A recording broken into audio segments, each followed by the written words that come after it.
What if the strongest man who ever lived was also the loneliest? He could kill a lion with his bare hands. He could defeat 1,000 soldiers with a single bone. He could tear city gates from their posts and carry them up a mountain. But he could not find what his heart was searching for. This is the story of Samson, a man set apart before birth, blessed with impossible strength, and yet broken by the one thing he could never conquer, his desperate need to be known. You will witness his rise, you will watch him fall, and you will see something in his story that might feel uncomfortably familiar. Because this isn't just an ancient tale. It's about every person who has ever made the same mistake twice. Every heart that trusted the wrong person. Every soul that wandered so far they forgot who they were. Stay with us until the end, because the final scene carries a truth that could change how you see your own failures forever. If this story speaks to you, please like, share, and subscribe to ARC Films. It means the world to us. Now, let's begin.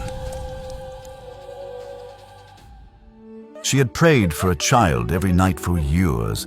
Every month, she hoped. Every month, nothing. In the village of Zorah, she watched other women raise sons and daughters while her arms stayed empty. One afternoon at the well, a young mother bounced a baby on her hip and noticed her staring. "You're lucky," the woman said. "No crying keeping you up all night." She smiled and said nothing. But that evening, alone in the fields outside the village, she fell to her knees. She had no more words, no more prayers, only tears. Then the light came. An angel stood before her, radiant, blinding. She pressed her face to the ground. "You are barren and childless, but you will conceive and give birth to a son. No razor shall ever touch his head. He will be set apart to God from the womb, and he will begin to deliver Israel from the Philistines." Deliver Israel. For 40 years, the Philistines had ruled over her people with an iron hand. Now God was answering two prayers at once, a mother's cry and a nation's. Months later, she held a baby boy in her arms. They named him Samson. As he grew, the Lord blessed him with unusual strength. But blessing did not mean belonging. By the time he was 10, other children kept their distance. He was too strong, too different. When he played, things broke. When he got angry, even the adults stepped back. One evening, she found him sitting alone on a hillside, watching the other boys from far away. Why can't I be like them? She sat beside him and took his hands, the hands everyone else feared. Do you know how many years I prayed for you? You are not a mistake. You are my answered prayer. Whatever happens, never forget that. She held him until the stars came out, and for a moment, he believed her. As a young man, Samson traveled to the Philistine town of Timnah. There, in the marketplace, he saw a woman who stopped him cold. She was beautiful, but that wasn't what held him. When their eyes met, she didn't look away. She didn't flinch. She smiled. No one had ever looked at him like that. He returned home and told his parents he wanted to marry her. His father, Manoah, was stunned. "A Philistine? Isn't there a woman among our own people? Why must you go to the enemy for a wife?" She's the right one for me. Get her for me. His parents didn't understand. But something was stirring beneath the surface. The Lord was preparing to move against the Philistines, and it would begin with Samson's heart. Days later, Samson and his parents set out for Timnah to arrange the marriage. As they neared the town's vineyards, Samson walked ahead alone. His mind wandered to the woman, her smile, her warmth, the way she saw him instead of his strength. Then a roar split the air. A young lion burst from the trees, all muscle and teeth. It lunged at him with killing fury. The Spirit of the Lord rushed upon Samson like fire. He caught the lion mid-leap, his hands gripping its jaws. The beast thrashed and clawed, but Samson pulled and tore it apart with his bare hands. He stood over the carcass, breathing hard. His hands were trembling, not from fear, from something that frightened him more than any lion could. A power inside him he didn't fully understand. No one what happened. Not his father, not his mother. He was learning to carry his secrets alone. Sometime later, Samson returned to Timnah for the wedding. Along the way, he turned aside to see the lion's carcass. Inside it, bees had made a hive. He scooped honey from the body and ate it as he walked. He had no idea that honey would cost him everything. The wedding feast lasted 7 days, as was the custom. 30 young Philistine men were given to Samson as companions, though they were less friends than watchful strangers assigned by the town. On the first night, Samson proposed a wager. Let me tell you a riddle. If you solve it within 7 days, I'll give you 30 linen garments and 30 sets of clothes. If you can't, you give the same to me. The men agreed. Samson smiled. He had a riddle no one could solve, because it was based on a secret only he knew. Out of the eater, something to eat. Out of the strong, something sweet. The answer was the lion he had killed and the honey he had found inside its body. No one else had seen it. No one else could possibly guess. For 3 days, the men struggled. By the 4th, desperation turned to threats. They cornered Samson's bride. They said to her, "Get the answer from your husband, or we'll burn your father's house, with you inside." That night, she came to Samson weeping. You hate me. You don't really love me. You've given my people a riddle but won't tell me the answer. I haven't even told my parents. Why would I tell you? But she didn't stop. Day after day, night after night, she wept and pleaded. On the 7th day, worn down, he finally told her about the lion and the honey. She told the Philistines immediately. Before sunset, they approached him with knowing smiles. A lion and honey from its body. That's your answer. Samson's face went cold. There was only one way they could know. If you hadn't plowed with my heifer, you would never have solved my riddle. The Spirit of the Lord came upon him. He went to the city of Ashkelon, killed 30 Philistines, stripped them of their garments, and threw the clothes at the men who had cheated him. The debt was paid. But Samson couldn't bear to look at his wife. Without a word, he left Timnah and returned to his father's house, alone.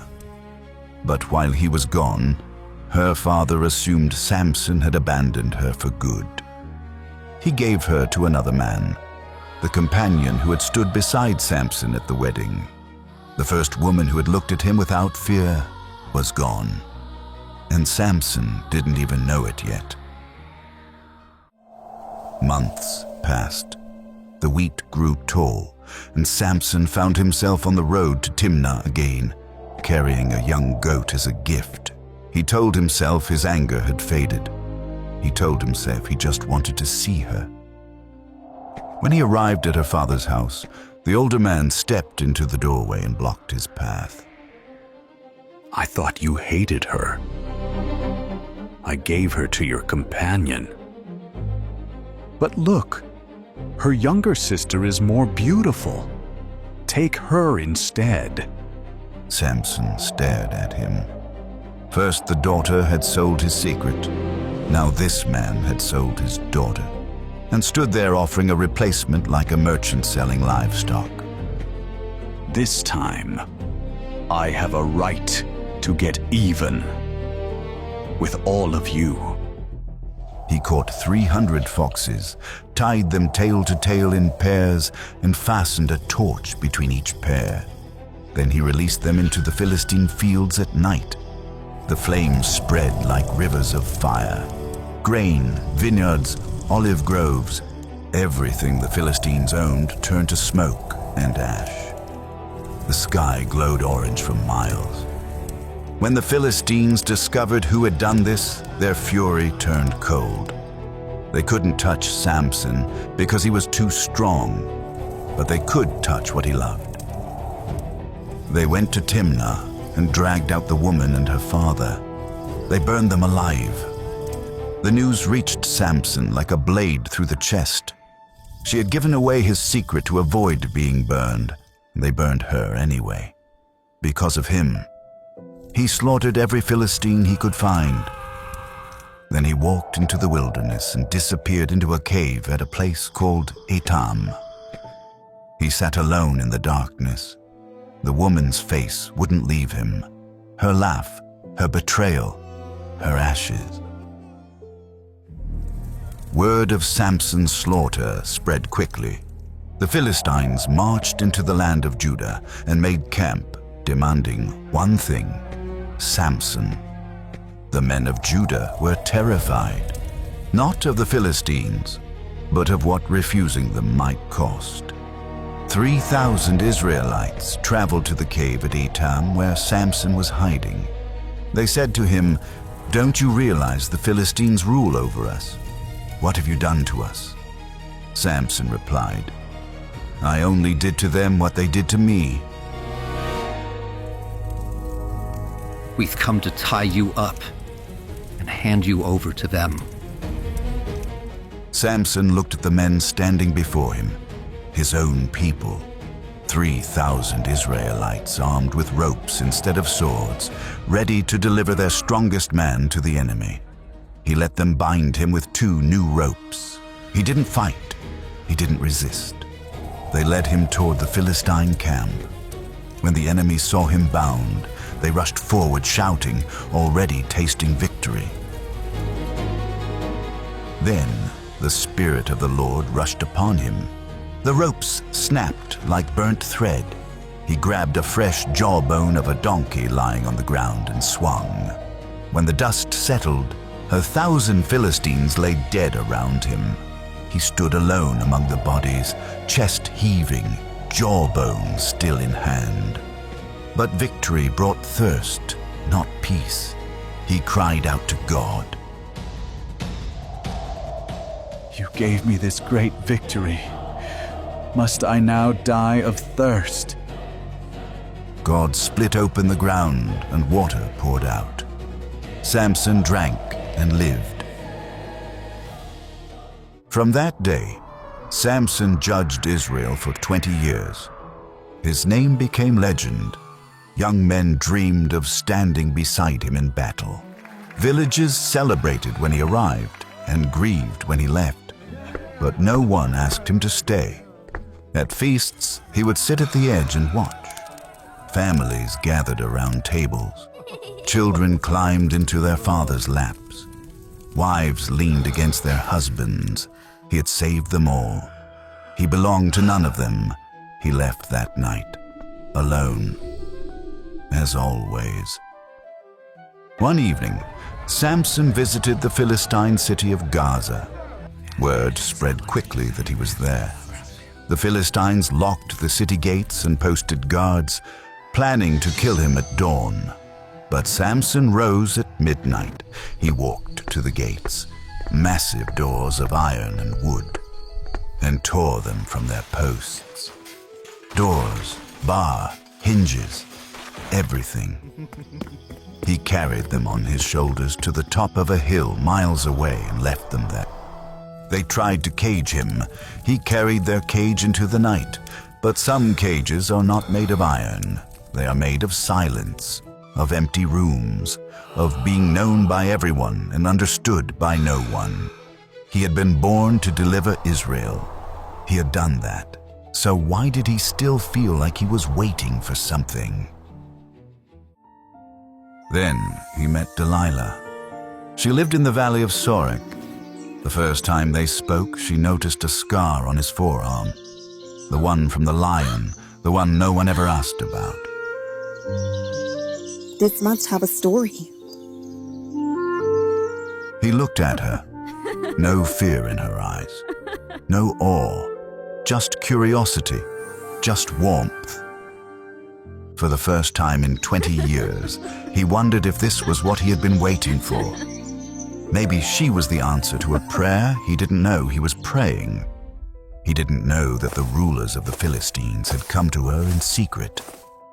5 men, each offering 1,100 pieces of silver. Find out the source of his great strength. Tell us how we can overpower him, and the silver is yours. She looked at the fortune on the table. She thought of Samson, his gentleness with her, his trust. Then she thought of the silver again. I'll find out. That night she curled against him and asked where his strength came from. He laughed and lied. He answered, fresh bowstrings. She bound him while he slept. Philistine soldiers hid in the room. She called out that the Philistines were upon him. He snapped the cords like thread. She asked again where his strength comes from. New ropes, he said. She bound him. He broke free. She tied once more. Weave my hair into the loom, Samson answered. She did. He tore it loose. 3 times she had called the enemy into her bedroom. 3 times he had escaped. A wiser man would have seen the pattern, but Samson didn't want wisdom. He wanted love. Her approach changed. She grew distant, cold. Then came the tears. How can you say you love me when you won't trust me? 3 times you've made a fool of me. You don't really love me at all. Day after day, she pressed him. Night after night, the same accusations. He was tired, so tired of carrying secrets alone. Finally, he told her everything. No razor has ever touched my head. I have been set apart to God since birth. If my hair is shaved, my strength will leave me. That night, she cradled his head in her lap and stroked his hair until he fell asleep. A man with a razor stepped from the shadows. One by one, the 7 braids fell to the floor.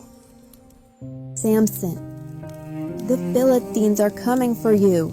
He woke and thought he would shake himself free as before. But his arms felt like water. The strength was gone. He didn't know the Lord had left him. The Philistines seized him. They held him down and gouged out his eyes. The world went black, and it would stay black forever. They dragged him to Gaza in chains. The strongest man in Israel could not see the road beneath his feet. They bound him with bronze shackles and set him to work grinding grain. Round and round he walked, pushing the millstone like an animal. The champion of Israel, reduced to livestock, he learned to live in darkness. He navigated by sound, the drip of water, the shuffle of sandals, the creak of the iron door. He ate by touch, tasting grit and dirt and things he tried not to name. But the worst part was not the darkness outside. It was the silence inside, the place where God's Spirit used to be. One afternoon, children gathered near his cell. They threw pebbles through the bars and laughed at the blind giant stumbling in circles. A boy's voice rose above the rest. My father says you used to be strong. Now you're nothing but a monster. Monster. The same word whispered about him in his village as a child, the same fear in the same young voice. He had become what they always thought he was. That night, his mother's face came to him, not as a memory, as a presence. He could feel her hands holding his. He could hear her voice from that evening on the hillside. You are my answered prayer, whatever happens. Never forget that. Then something shifted. The cold felt less cold. The silence felt less empty. And quietly, unnoticed by anyone, his hair began to grow back. The Philistines gathered to celebrate. The temple of Dagon overflowed. Rulers, soldiers, citizens. 3,000 more crowded onto the roof. They had come to honor their God and rejoice over their greatest victory. Our God hath delivered Samson into our hands, the destroyer of our land, captured at last. When they were drunk with triumph, someone shouted what everyone was thinking. Bring out Samson. Let him entertain us. They dragged him from the prison. Blind, thin, stumbling. A servant boy led him by the hand through the roaring crowd. They spat at his feet. They mocked his weakness, the mighty champion of Israel. Now a broken toy for their amusement. When they finished with him, they stood him between the two central pillars that held up the temple. Samson spoke quietly to the boy. Put me where I can feel the pillars. Let me lean against them.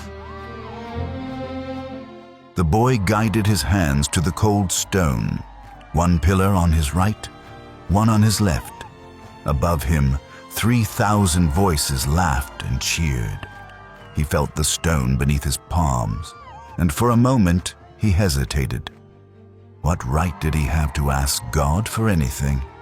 But his mother's voice returned, soft, steady, unshakable. Whatever happens, never forget. He bowed his head.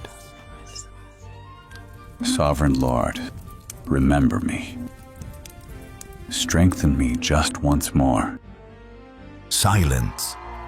The crowd roared. The pillars stood cold and immovable. Then, warmth. Deep in his chest, spreading through his arms, filling the emptiness. Let me die with the Philistines. He pushed. The pillars cracked. The laughter stopped. The screams began. The roof collapsed. The walls crumbled. 3,000 Philistines buried under an avalanche of stone. Samson died with them. He killed more in his death than in all his years of life. When the dust settled, his brothers came. They carried his body home and buried him in his father's tomb between Zorah and Eshtaol. He had judged Israel for 20 years, and in the end, the boy his mother called an answered prayer became one. Samson's story leaves us with truths we cannot ignore. That strength without love is just loneliness wearing armor. That the people we trust the most can wound us the deepest, and we might let them simply because we're tired of being alone. That we will repeat the same mistakes until we finally see the pattern we've been blind to. But most importantly, that no matter how far we fall, no matter how many vows we break, no matter how much we lose, God still remembers. And one honest prayer, even whispered in chains, is enough. You are not your worst mistake. You are not too far gone. You are someone's answered prayer, and it is never too late to cry out to God again. If this story touched your heart, please like, share, and subscribe to ARC Films. Together, we can bring more stories like this to the world.